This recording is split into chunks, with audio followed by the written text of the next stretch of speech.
Maraming basura muli ang hinakot ng MMDA sa mga lugar na binaha at mga daluyan ng tubig dito sa Metro Manila dulot na masamang panahon. At kaugnay po niyan, mga kapanayan po natin si MMDA General Manager Nicolas Torre III. Magandang umaga po. GM, si Maris po ito. Live po tayo sa unang balita. Good morning, Mama Reyes, at good morning sa inyo mga tagapakinig. Una po sa lahat, kasabay po ng tuloy-tuloy na pag-ulan ay siya ring pagsulpot ng iba't ibang klase ng basurang kadalasan naman ay inaanod o naiiwan kapag humupa na po yung tubig. Paano po ito tinutugunan ng MMDA? Well, yung basura sa kalsada kasi dalawang bagay ang palaging ginagawa natin.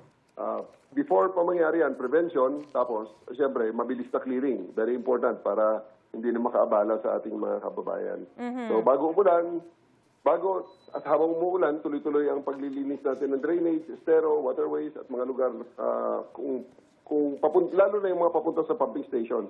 Pagkatapos naman ng malakas na ulan, gaya ng nangyari on the past few days, after ng mga malaking pagbabaha, yung mga sunod na ulan nun, kailangan mabilis din natin tanggalin ang mga basurang inaanod at naipon. Dahil kung pabayaan natin yan, yun man, sa sunod na ulan, babalik at babalik lang yan sa drainage system at maging baran na lang ulit. Sapat naman po yung manpower, sir?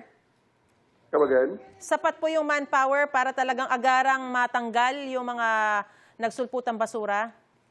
Dito tayo nagpapasalamat ng malaki sa DOLE sa 10,000 slots ng tupad na ibinigay nila sa atin. So, alright, gamit na gamit natin ang mga yan.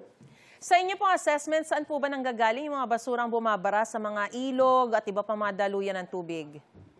Well, medyo iba-ibang sources yan. May mga household waste yan, may mga commercial waste, may mga basura sa kalsada na inaanod papunta sa drainage. At mayroon ding waste na naipon na talaga sa waterways dahil talagang ginagawang tapunan ang waterways natin ng ibang mga kababayan natin na nakapaligid dyan. So kapag malakas ang ulan, nagiging conveyor belt ang tubig talaga kasi kung ano ang nasa kalsada, kanal at creek, dadalhin yan downstream hanggang sa makarating sa trash racks natin na nag-iipon yan at ang pumping stations. Yan natin nakakita na pag naipon na, dyan napapansin na hindi pala konti, marami pala. Kaya hindi sapat, lagi namin sinasabi, hindi sapat na linisin lang natin ang dulo. Kailangan bawasan natin mismo ang basurang pumapasok pa lang dito sa upstream.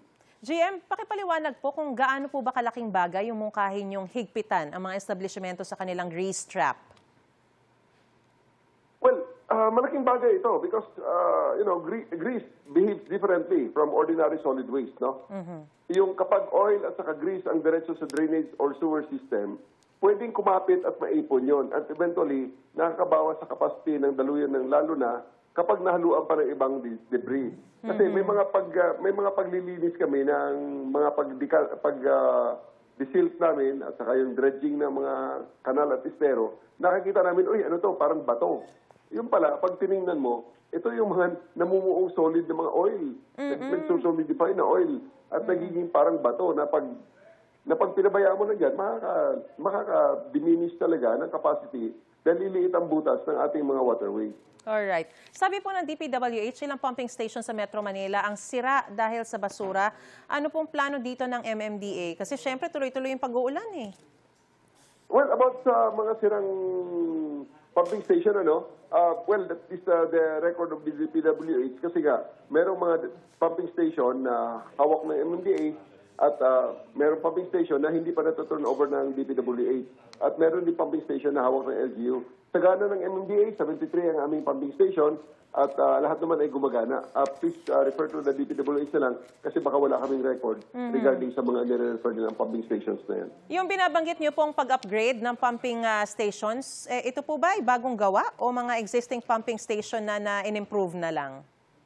I-clarify natin Okay. yung mga upgrading ng pumping station, upgrading ng ating waterways, yan ho ay nasa DPWH data yan nung isang araw nasa Malacanang Bay sa press briefing. Si Secretary Vince Dizon mismo ang nagsabi na kailangan nating i-upgrade na itong mga waterways natin, lalo na yung dyan sa may perennial problem sa UST area, Espanya, dahil sabi niya, mga maliliit pa nga ang mga daluyan dyan At siyempre, kaakibat sa pagbabago ng mga waterways natin, kung sa tingin nila ay kailangan i-upgrade ang mga pumping station, nasa assessment na po ng DPWH. Kasi lahat naman ng pumping station, DPWH ang nagko-construct niyan at pag matapos na nila, saka pa lang nila i-turn over sa MMDA. So, Alright. MMDA is essentially the operators of the pumping station that is built by the DPWH.